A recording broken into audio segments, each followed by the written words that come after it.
Now, here's the way it's going to go. We've got five people, excuse me. Mindy Full-of-Love didn't feel well. She was in her breakout session and then went back to New Jersey. She sends her regrets. 5 people to do, amongst them, talking about the hard questions. And James Russell, bless him, Jim, is going to moderate this discussion, and he's seated right there, ready to tackle this heavy topic. They're going to finish at 3:15, and then we're going to have 45 minutes to really hear from folks in as brief a way as you can do it. The key points that came out of your breakout sessions, the principles, and any other comments you just can't wait any longer and have to make. And Andrew Zolli from PopTech, who's written this wonderful book, Resilience, that you should all write that down. Andrew Zolli, Resilience, go home and get it, is going to join me for that wrap-up. So, without further ado, come on, sit down. Thank you for coming back, honestly. It's wonderful to see everybody back. And Jim, I'll send it over to you. Okay. Since there's so few hard questions, I'll just dive in. I'll dive in with mine, actually, and then we'll just kind of go down the line here, just to start out with some quick comments from everybody on this panel, and then we'll kind of, I think the conversation will pretty much proceed by itself after that. My point is, and it's come up again and again, is what happens when really a community has to somehow move, that making dunes higher is not enough, or moving mechanical equipment out of the basement is not enough. Jim, you're going to have to yell. Okay, so really yell. Okay, or put this really close. There we go. And that's something I thought about a lot. In other words, what's the actual means of doing this? Because I don't think there really are means now. We hear a lot about something called managed retreat, that we're all supposed to move back away from the rising waters. But then I started doing research and saying, well, who's actually done managed retreat? And it turns out nobody has done managed retreat because it's too hard. And so I said, what would make it easier? And what makes it too hard is this whole question of we're attached to where we live, we're attached to the communities we're in, how you expect me to move, how do you especially expect me to move after a disaster. And so, you can use a lot of planning tools like transfer of development rights or land trusts that maybe kind of take ownership of land when it's destroyed or in disaster. But I'll just throw out one that's maybe the scariest, but it's really kind of fascinating because it makes us rethink a little bit our ideas about property rights and ownership in maybe a constructive way. And it's called land readjustment, which already sounds scary. They do it a lot in Holland and places that, people live very close together but have to come together and rearrange the way they use land to deal with circumstances. And what you do is let's say in a community, you erase all your property lines, you throw them into a pot, and then you rearrange everything in a more idealized way. And then you redraw the property lines with the idea that everybody, it's a more resilient, shall we say, community, but also everybody gets, the equivalent value back. Now, it sounds completely impossible to me, but in fact, it's done a lot, and it's not a very easy process, and it takes a while, but it's happened. So I just that's where I wanted to begin with these trying to start thinking in this way so that we can devise ways where communities themselves can take their future in hand rather than we're having to rely on buyouts or eminent domain, or that people just get priced out of communities when these kinds of disasters hit. So on to Eddie Bautista. Thanks. I'm not going to talk about any of that, but appreciate it. I want to thank Municipal Art Society for hosting this and for inviting us on. I work with the New York City Environmental Justice Alliance, and we've been looking at this issue of climate adaptation resiliency now for several years. And I think the title of this panel is The Hard Work Ahead, or something along those lines. And I want to talk specifically about what that means from our perspective. Our members come from the industrial waterfronts of New York City, and these are, to those of you who know New York, these are also the most environmentally disproportionately burdened communities in New York City. Our members come from the South Bronx, Williamsburg, Greenpoint, Bushwick, Sunset Park, West Harlem.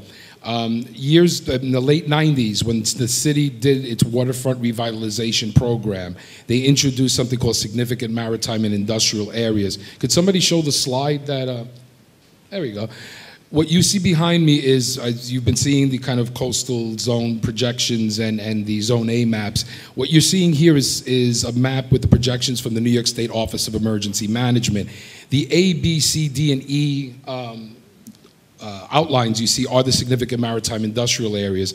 It's where the city, through its waterfront plan, essentially encourages the clustering and concentration of the heaviest industrial and manufacturing uses in the city. And I just got to flash back to the MAS's last panel last month. You know, I respect Chris Ward a lot, but I have to take issue with something he said that day. He talked about how this is a post-industrial city, and you know there aren't these sorts of burdens, and not according to our analysis. And based on the communities we work with, the lion's share of the city's waste transfer stations, power plants, sewage treatment plants, and hundreds of small manufacturers are all located in these communities. And you know, this notion of a post-industrial city is a little bit like a post-racial America after Obama. Tell that to the 500,000 New Yorkers of color that are stopped and frisked every year. So, you know, don't believe the hype. For our perspective, the whole notion of when you cluster these uses in the path of storm surges, it creates another layer of risk, a harsher layer of risk for our communities. And for the last couple of years, we've been pressing not just city, but state and federal government officials about the need to prioritize these risk vulnerabilities and to work with not just the communities, but the businesses that are in these areas to figure out strategies for not just adaptation, but best management practices, pollution prevention. There's a range of interventions that these businesses need, because if not, we're talking about, and I think there's some brothers here from Red Hook Winery, I don't know if they're still here, but folks who worked in the buildings that got hit by Sandy will tell you that, you know, they had, in some cases, print shops right next door to them and access to and exposure to chemicals that to this day we won't know what people's exposures were. So I just want to say that, you know, when we're talking about rebuilding and recovery, we've got to prioritize the most vulnerable communities, and by no means in the industrial areas the only ones. Pat Simon will talk about public housing at Far Rockaway. I will tell you that on December 1st, these communities, the most vulnerable and the most impacted communities of color, came together in something called the Sandy Regional Environmental Justice Summit. And it was as powerful as you would imagine it to be. It was just weeks after Sandy. And out of that, the people that came, and it was from Newark, not just New Jersey, but it was also Lower East Side, Long Island, and our industrial waterfronts, have agreed to work together to an assembly that's coming up on January 26th. The idea is for us to do very much what MAS and others are doing, which is to try to come up with a set of not just principles, but recovery priorities, so that when we're talking through the National Disaster Recovery Net framework, we're prioritizing the rebuilding that in about 5-6 months, the federal task force that the president's executive order set up is, you know, the deadline is for them to come back to us in 6 months. So I'll stop right there, but I just want to make sure that when we talk about what's hard and what's difficult ahead, as always, the most vulnerable communities are probably facing the hardest shot of this. Thank you. I'm Ron Shiffman, and I just want to respond very quickly to your opening comment, and that is that we may not have had managed retreat, but we've had managed displacement. Indeed, Pat Simon, who's here from the Rockaways, were parts of that community was in essence displaced from what we now know as Lincoln Center. So sometimes we think we have in mind, solutions to urban problems that then create other urban problems that are far more difficult to manage in the future. I think we have to really think through how we deal with issues like the retreat of people from dangerous areas. And there have been folks who've basically been thinking about the fact that they no longer can live there. They no longer, as Klaus mentioned, have risk denial. It's the second time in 2 years their houses have been flooded. So some folks in Staten Island are now in the midst of going through this assessment of whether they should stay or leave, but they can't make the decision because there are no options open to them. Where will they move? move? If they move, will they displace other people? And who will they displace? Primarily even lower income families. So the real issue is, how do we address this, and how do we create the societal and the financial mechanisms to allow that to take place? But I also want to talk about the point that Klaus made about risk denial, because it really means that planners have to have a different way of approaching planning. All of the data work that we saw, all the maps we see, even the one that was up there before, are two-dimensional. The reality is that there are people that live in those places signified by the map.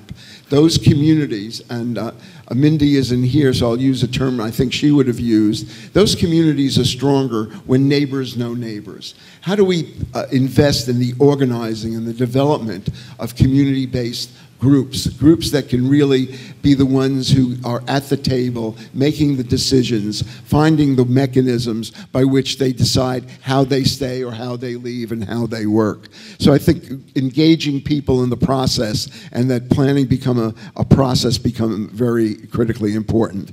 But it's more than just that two-dimensional aspect. The third dimension has to be, we have to start thinking about this in levels. Because if sea levels are rising, then we can't just think about the floodplains the way they exist today. What will be the floodplains and the surge zones? What will be the area A's, B's, and C's 20 years from now, 50 years from now, and 100 years from now? Because if we don't do that, then we're not addressing many of the points that the first panel addressed. The other is, and so that leads to the other dimension here, is that we have to plan as if we're planning over time. So the planning processes that we really need to deal with are far more intricate than we've liked them to be in the past. And they've got to be ongoing. And that gets me back to the first point. We really need to invest in developing strong community-based efforts, in really investing in the indigenous folks to begin to be able to collate the information, to decipher it, to begin to make their input, and to come up with the ideas that will eventually allow those things to come to fruition.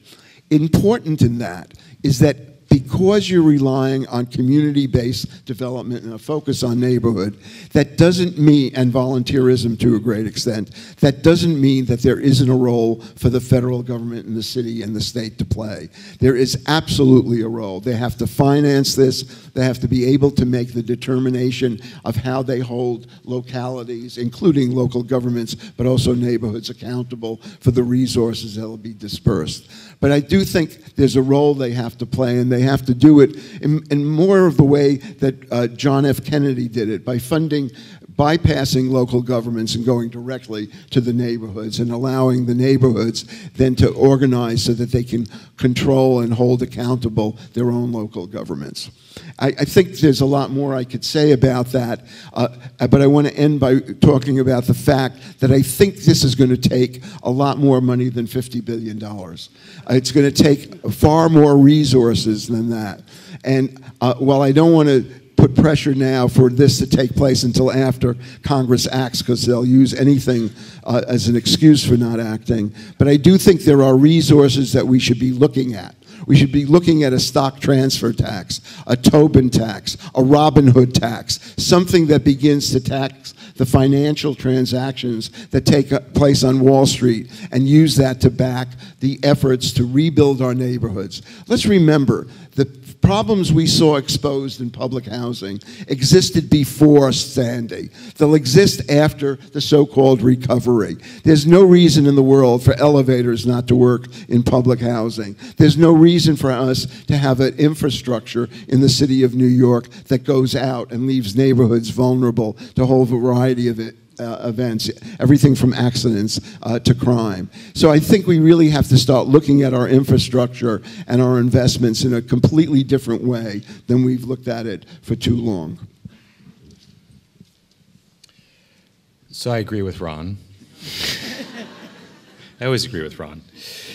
Let me just try to add a point or two to what's been said already. First of all, also my thanks to the Municipal Art Society for organizing this event. At New School, we were really honored to be able to host, and and to be able to participate in this way when we talked among ourselves, as every academic institution has done in response to Sandy, and tried to figure out what should we do, and everyone is asking that question. This is precisely the kind of events that we were interested in, because we didn't want to just have a conference about what the problems were, but we want to work on how you move forward. And so Municipal Art Society, I think, has pulled together a really remarkable group of people to do that. So we were very pleased to participate. We were all asked to sort of have one point. Of course, we all have 3 or 5 or 7 points, and I'll try to make mine brief. But the point that Klaus raised this morning about denial or cognitive dissonance in terms of how people deal with these kinds of threats is the one that I had intended to start with. Ron covered that about, but I think to underline one piece of this is that one of the really critical aspects of the work ahead of us is providing viable options, which means we have to be able to have conversations, but we also have to be able to present these ideas in ways that are understandable, can be debated, can be improved upon in a very open and inclusive manner. That's going to require a lot of work of people who are across a whole range of talents and skills, and the ability to visualize change, to understand the issues from a financial and a community perspective, and it's going to require very dedicated and focused work. We need, someone mentioned earlier this morning about going from a reactive to a proactive mode. I think that's actually the biggest challenge when you're dealing with denial and cognitive dissonance, is how you get people to act toward the future when the problem in front of them appears to be so large and beyond the scale that the individual can account for.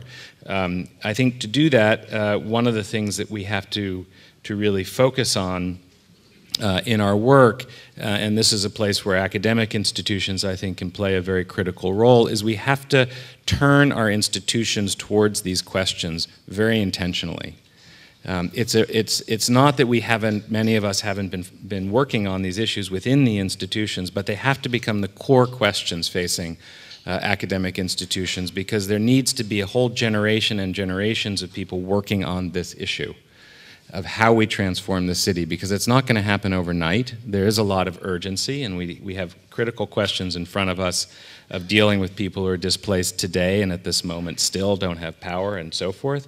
But we have to be willing to focus on this issue in the long term. Since Hurricane Sandy, we've had an election. We had this absolute catastrophe in Connecticut.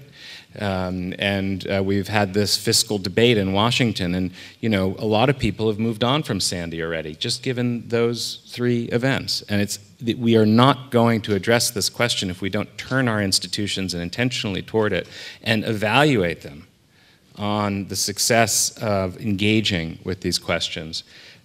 So how do you do that, at least from the academic side, I think is, and Ron has done this brilliantly at Pratt, and we do our work at Parsons as well, is that you need to be able to engage in a project-based, real way with communities to make change. It's the best way to engage students, it's the best way to provide real benefit to communities, and it's the best way to educate students because they learn in the process.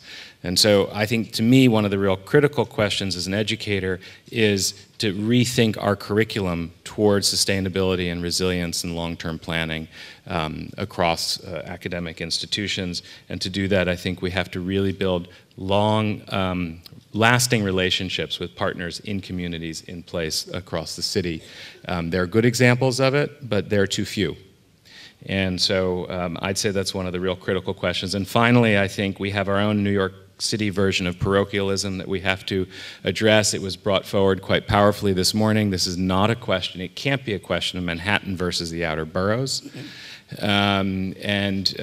live in this very diverse city that is an ecosystem. It functions as an ecosystem. To suggest otherwise is to completely misread the way the city is, and yet we continue to have this issue of people say New York and they mean Manhattan. Well, we have to move past that notion, and we're going to have to, and that's a very hard question because that parochialism runs very deep, which is probably a good handoff.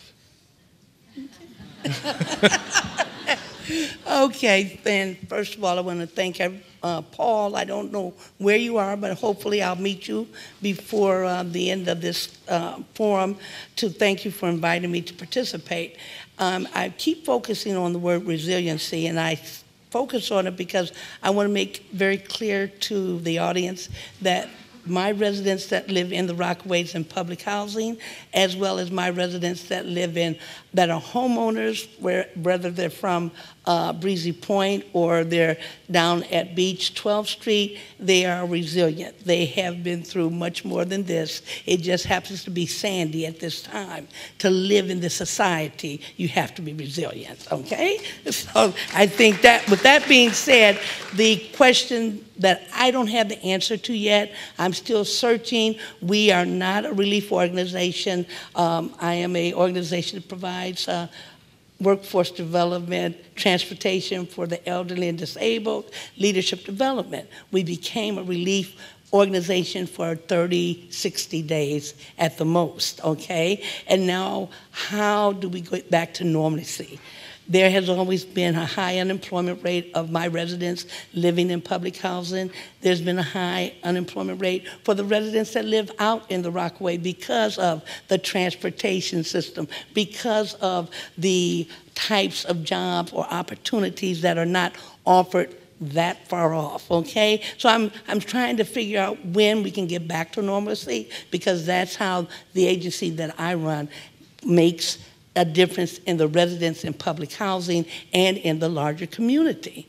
But the other question, the coordinated effort that must happen, not just because of Sandy, of any emergency that happens. How will my residents who live in public housing be able to address it if there's not a coordinated effort of services that we know of, those that are on the local level, those that are on the federal, city, and state level? When Hurricane Sandy hit, there was multiple duplication of services. I saw food on every corner. I saw clothing at every church, and I kept saying to myself, everyone's doing the same thing.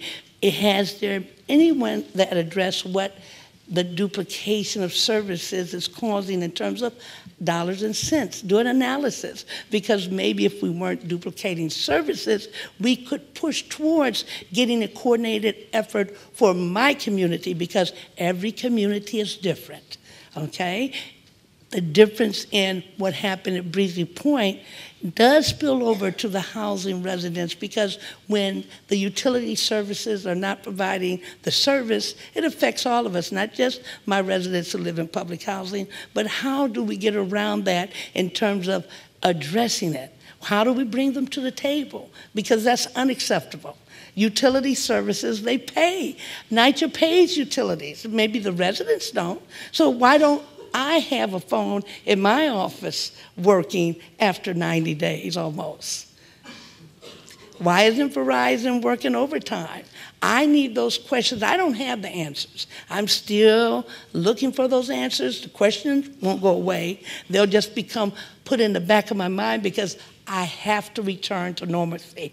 I have to begin to address unemployment issues as they affect residents that live in public housing, and I've got to do it. Unemployment that has affected homeowners now. There are homeowners that are without jobs. And how is that going to really impact my service? Is it going to make more people come to my job readiness? And if that happens, where's the funding? I received funding with what they call relief for the hurricane. The same funding that I received, I never received funding from some of those agencies or philanthropic organizations before. Now, I plan on piggybacking on that to say, now that we're going back to normalcy, could you fund our workforce program? This is what we have now. This is what we had before Sandy. So questions, I'm going to continue to ask, and hopefully eventually I will get some answers. I saw a common thread among these comments, and so I want to explore it a little bit farther, which was a lot about communities and how communities organize themselves. And it was, of course, the subject of most of the panels this morning. And so maybe some of you or all of you would like to offer some comment on what makes a community organization effective at a time like this. We have neighborhood associations, we have block associations, we have community boards. It seems like we got, community everything in New York City, but obviously there were real needs that they needed help they didn't get, or they weren't ready, or they weren't the right kind of organization. So any comments about how we could actually organize ourselves better for these situations? Well, one of the things that I have noticed specifically Ocean Bay, that we meet people in public housing where they are in life. That really engages them to the organization that we have, because I don't try to make them want more than they want for themselves. Reaching them where they are in life has helped my organization address sandy issues in terms of, did you need water? Because they weren't afraid to come to my office and say, Miss Pat, we need water. My baby needs Pampers. They weren't afraid. I have to now give a lot of acknowledgement and accolades to Ron Shiffman and his daughter Nina. Nina Shiffman brought a hot food truck out where the most needed people, when the stoves were off for a little while, needed hot food. And without any pay, she would come, address who needs it today, Pat, where should we set this van up? Because residents are not just coming, they come because of a relationship. You have to build relationships, whether they're in public housing, whether they're homeowners in the block association. If you don't have a relationship with the residents in your community, nothing will be effective. Anyone else want to add to that? Building on that, it really is those relationships, and it's something I know Mindy would have talked about, because we've had this conversation of how do you really create a situation where neighbors learn to know their neighbors.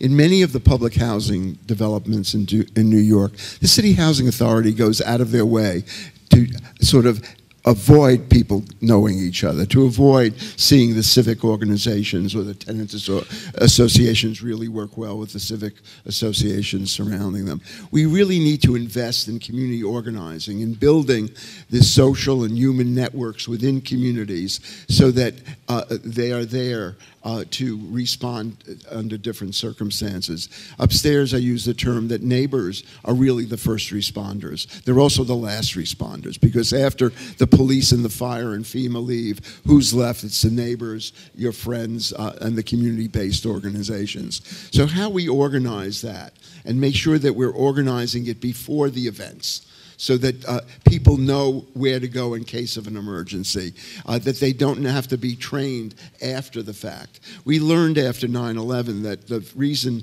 there were so few casualties in some of the towers is that people really went through exercises and knew where the emergency exits were. Well, we need to know, where are the pathways to the emergency shelters? Where are those groups that are there when the communications and the social media break down in our neighborhoods? So there are things like that that we have to develop. The other thing is, we can also use those same networks to do what the environmental justice movement has done recently, and what the community-based housing movement did before that, and that was develop the vehicles by which they began to take over abandoned buildings and rehabilitate them and turn them into affordable housing.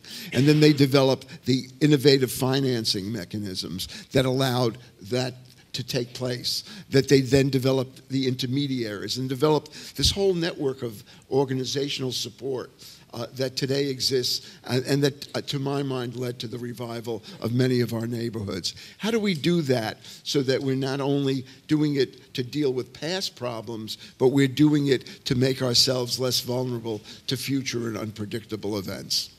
Well, it does seem like there's an analogy there to move forward, to say, how can we be proactive about understanding, what's going to happen to us, and understanding the limitations of, say, building a beach higher in front of the Rockaways, or building walls that people have talked about. Well, Eddie, you should dive in here. Yeah, I was just going to say, I totally agree. There's ample precedence in New York of the ability for communities to be resilient and rebound, and Ron glanced on it. I mean, all you have to look at is the fires. From the late 60s to the late 70s, entire neighborhoods were beyond devastated. Over 600,000 people were displaced during those years.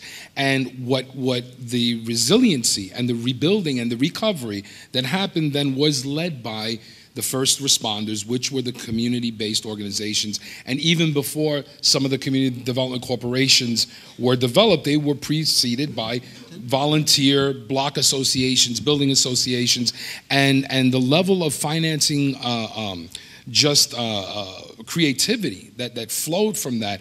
And I want to juxtapose how government responded in those early years than what I'm hopefully not seeing now, and I'm not, right? But, you know, when you talk about the city's response back then, which was, you know, planning initiatives like planned shrinkage, where, you know, the response was, talk about retreat. I mean, whoever was left, the whole notion of planned shrinkage was let's starve them of basic human services so the rest of them will have to leave so we can rebuild on entire blocks rather than kind of infill housing, right?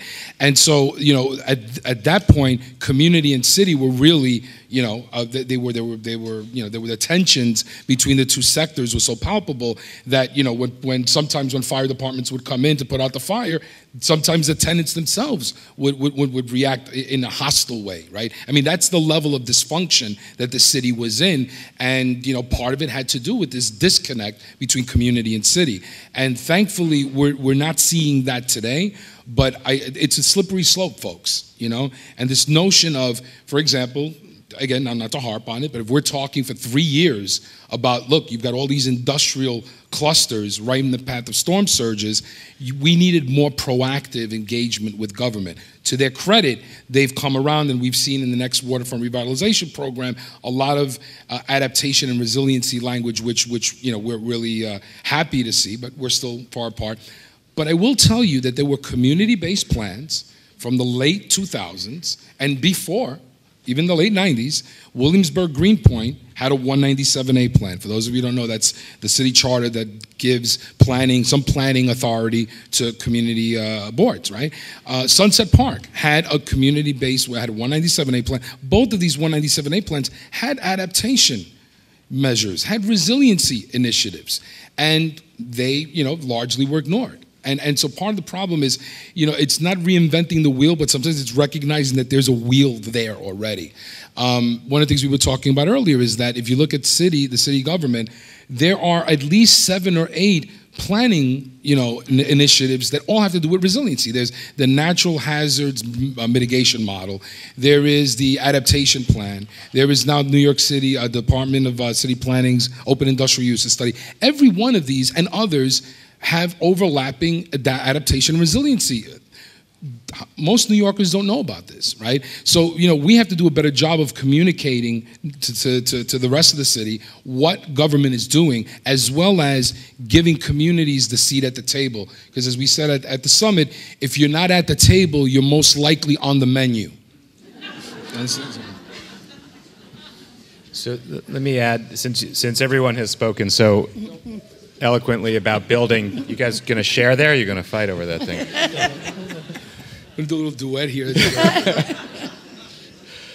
A lot of this has been about the nature of building communities in place. I think one of the other communities of practice that it's worth identifying in this, and you know, New York we all know this, New York is a city that cares a great deal, and so it's always amazing how quickly across community boundaries New Yorkers respond to catastrophe. You mentioned 9/11, but you see it all the time. People are amazed by how caring the city is. But I do think that that's something we have to build on within our own institutions as well. And so when you think about building community, it's also about the kinds of practices that we instill within our own institutions so that when something happens, people do go out and act. And the question then is how you sustain that action. So I know that, you know, our Parsons students completely on their own. I mean, one of the speakers this morning from Occupy Sandy talked about, you know, taking advantage of emergent activity. The students were on their own organizing to go carry water up, you know, 16, 17 floors buildings that didn't have power to provide them to people who couldn't get out of those buildings, and they were doing that day after day and collecting. But they didn't need us to do that. They didn't need the administration to organize it, because they had been educated in a context in which social engagement matters. It's how they learn. It's how they do things.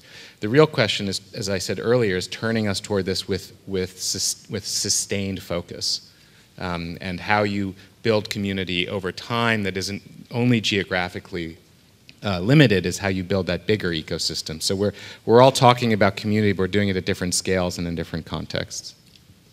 I will say one thing that, okay. Okay. I'd like to address the question, not the question, something that Ron had said in terms of NYCHA, and I'm not pro or negative NYCHA, but I know legislation has them really focusing on the residents who live within public housing. And based on just knowing that, I take a look at behavior. Behavior is very hard to change.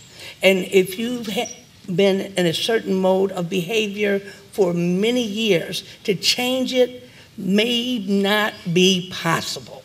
So thing that we may want to hope for is, as we move forward, that legislation does not do the divisiveness that it has done in the past, that residents that live in public housing will not feel that they're not part of the larger community, or the larger community will not feel that the residents who live in public housing are horrible people. See, it works both ways, but that behavior has to change.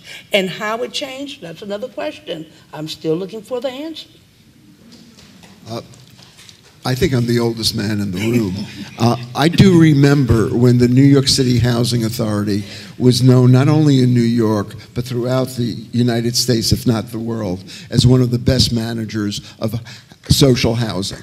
And that was systematically dismantled from Rudolph Giuliani's days till today. It was dismantled on a local level. It was dismantled to a great extent on the federal level by disinvestment in that public housing stock. I think what we really need to recognize is that we can reinvest in that housing stock, and that we have to somehow develop the mechanisms to invest in the people who live there on one level. But on the other level, there isn't a reason in the world that every manager of public housing should have not known where people who are wheelchair bound lived. That there was no reason in the world that we have a mechanical system that allows elevators to go out even if or there be no lights in the stairwells, even if the energy in surrounding areas is out. We should develop, and we know the technology of doing that, and make that investment in public housing. I know a number of private building owners who were as bad as the Public Housing Authority, but I know of a number of them that knew which apartments the elderly lived in, and the neighbors and or the management brought food to them. People going into Gowanus houses, you mentioned my daughter before, they had to organize groups of 6 people running, to the 7th floor, from the 7th floor to the 14th floor for the delivery of that food. None of the people from public housing laid a hand in doing it. And that was the way they got hot food up there. They had to discover who was infirm, who was wheelchair bound and homebound. And this is something, to my mind, that is mind-boggling. And it's about time we looked at housing, not only from a fiscal perspective, but we looked at it from the human perspective, that it's occupied by buildings and it should be managed in a way that's accountable and sensitive to them. There is, in the notion of the role of community in rebuilding, and this notion of resilience, this came up a couple of times in the resilience workshops earlier, and that like not all resilience is good resilience, right? There's like bad resilience too, right? Somebody said this morning that poverty is resilient, right? I mean, and so yeah, and I think that there are already some warning signs that people need to pay attention to that's worrisome.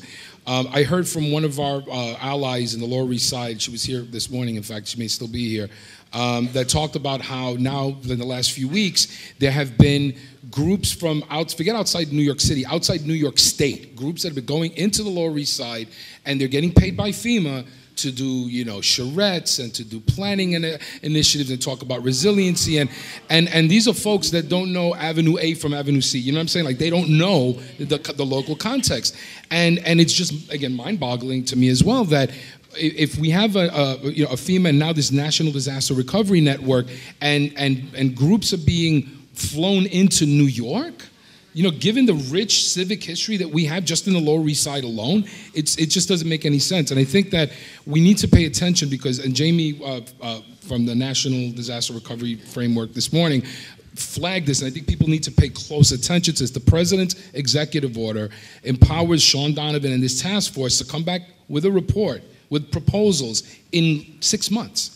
6 months can go like this, and that's why a lot of us are starting to organize and trying to get across the region different neighborhood groups to not just, we've already got a set of rebuilding principles. It's beyond that now. We've got to figure out how do we engage and talk about priorities in a way that reflect, because when I heard Jamie mention this, and I'm talking to Jamie like I know him, right? But when he mentioned this morning, he's the wallet, right? So Jamie said that there was an advisory committee that was set up to advise the National Disaster Recovery Framework, and I'm kind of sitting at the edge of my seat because I want to say, okay, who's on? The mayor and the two governors, that's not an advisory committee, right? These are the partners that are going. And so, there is one glimmer of hope. The President's executive order specifically says there's a role for community. True, community can mean a lot of different things, but there is at least a mandate from the President in his executive order for the framework and this task force to engage with community. So I urge people that are from these communities, take the President up on his offer. I'm just going to add a little observation here for what it's worth. In frequent trips to New Orleans to report on what went on down there, one of the things that really impressed me, it was a city that had enormous solidarity and people were very loyal to their streets and their neighborhoods, but actually did not have particularly well-developed community organizations. But through participating in about 112 planning projects over a few years, that kind of infrastructure sort of developed, and it seemed to grow stronger. Now, I'm very much an outsider, and maybe it hasn't continued, or maybe I missed something, but I was very impressed by how things actually did change in terms of that. They're still struggling with a lot there, but it strikes me that the sort of community connections grew stronger after to Katrina. Now, of course, the whole city was affected, and here there's the fear that because the parts of the city most affected are so discrete, some of them are quite physically peripheral, that it's easier to forget what happened. But I don't know if anyone would add to that. At the time that Katrina hit, we were called by some of the folks at Acorn that we worked with in New York City and asked us if we could pull together some of the universities around the country. And about a month after Katrina, we had a major conference in Baton Rouge that brought together planners, architects, developers, and a bunch of community organizers to begin to talk about rebuilding. We then did a project with Acorn in New Orleans in both the Ninth Ward, the Lower Ninth, and in New Orleans East. And it was very evident at that time that there was very little infrastructure. And there's community-based infrastructure for rebuilding. There were a lot of other forms of community associations, a rich network of churches and cultural groups. And Mary Rowe, who's here, and a couple of the folks from New Orleans could speak about it a lot better. It didn't have the kind of infrastructure New York has in terms of the social and community development infrastructure. And so building it, I think, really came about because of that event. I still think they had a great number of difficulties, everything from the dysfunction of the federal government to the dysfunction of their own mayor at that time. New York City is better off in many ways, but it also has the areas that were worst hit in this storm. The eastern shore of Staten Island, parts of the Rockaways, really didn't have the development organizations. They have the other organizations. And now it's incumbent on us to really work with them, to invest in them so that they build their capacity to not only recover from this, but to begin to prepare as we go forward. And I think that's part of the agenda and part of the dialogue that we're having with Pat and why we met with her and with others. Some of you went out yesterday and traveled with Jean DuPont, and we've been working with the Rockaway Waterfront Alliance. So there's a lot there to build on, but I think the situation, the context between New York and New Orleans is significantly different. But there are, the idea of building on what people can do, I think, is the common denominator. I just want to add to that. One of the critiques that came up both this morning and at the second session on the group that I was talking to, and I'm sure they'll talk about it later, but was a critique of the popular media throughout Sandy, and the fact that the popular media is much more interested in providing spectacular images than useful information, and we know this from all sorts of disaster in various contexts. But again, I think the more that we can insist upon the resilience of our city and in its social, economic, and ecological sense across all of this landscape, not just environmental resilience, but a broad, more just society that really deals with these questions, these have to be the kinds of images that are in front of us. I mean, this is our own, if you ask what we can all be doing, we have to be demanding of institutions, whether those are educational, governmental, not-for-profit, we have to be demanding that these questions, either their successes or their failures, are the things that we assess people on. And to do that requires us not to be focused on the spectacular, but on the hard work of dealing with these very complex problems that are going to take time, but we have to engage them, because it's the only way you get past the denial question we started with. Otherwise, it becomes too big an issue. I want to maybe, because we have to, Mary's going to wrap us up pretty quickly, but I wanted to actually, yeah. Are you wrapping up now? Okay. Really, I wanted to come back with where I began, because I think part of what we also need to do is really begin to create some techniques. And it's one of the reasons that I raised the issue first in my book, The Agile City, and now I'm like digging into it again, because I felt it was so undeveloped. This whole area of, okay, if we are facing hard questions like, how do we, maybe we can get people back in their houses, but how do we adapt them? And then how do we adapt these neighborhoods while holding on to these social bonds, which, I mean, certainly the social bonds in New Orleans were the single most powerful currency that they had. I just don't think we're looking at enough examples or looking at enough, trying to find analogies that work, et cetera. I don't know if any of you want to throw something final in before Mary? I could just say what we've been doing from the EJ movement. We've been having neighborhood town hall meetings, including before Sandy, and in at least one neighborhood, I don't think we'll ever be invited back, right? Because I was the one that Williamsburg got the. But we've been going and having these neighborhood, and we're talking about the research that we've done about the storm surge vulnerabilities that they have, and what's great about the members of our alliance is that whether it's El Puente, Uprose, The Point, these are organizations that have very robust youth development and youth organizing programs. So more than half of the people in that room are 14, 15, 16, and we're telling them. And we make them memorize in these town hall meetings, what does adaptation mean, what does resiliency mean, and then we tell them be prepared, because you're going to be hearing these the rest of your natural lives, and they're starting to understand that we're talking about decades, and that's just from Sandy. We don't know what's going to happen, because hurricane season is coming up again in October, September through October. So we don't know what's ahead of us yet, right? But I think that there's a core principle has got to be getting the folks throughout the different, it may have an intergenerational approach to this, and ensure that we're all talking about this and understand that these are very hard choices and very hard lessons that at all levels of community people have to start grappling with.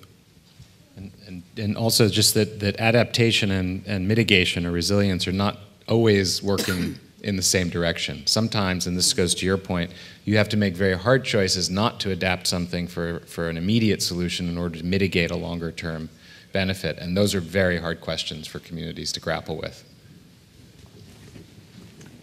Join me in thanking this group. Thank you very much. Thanks, guys.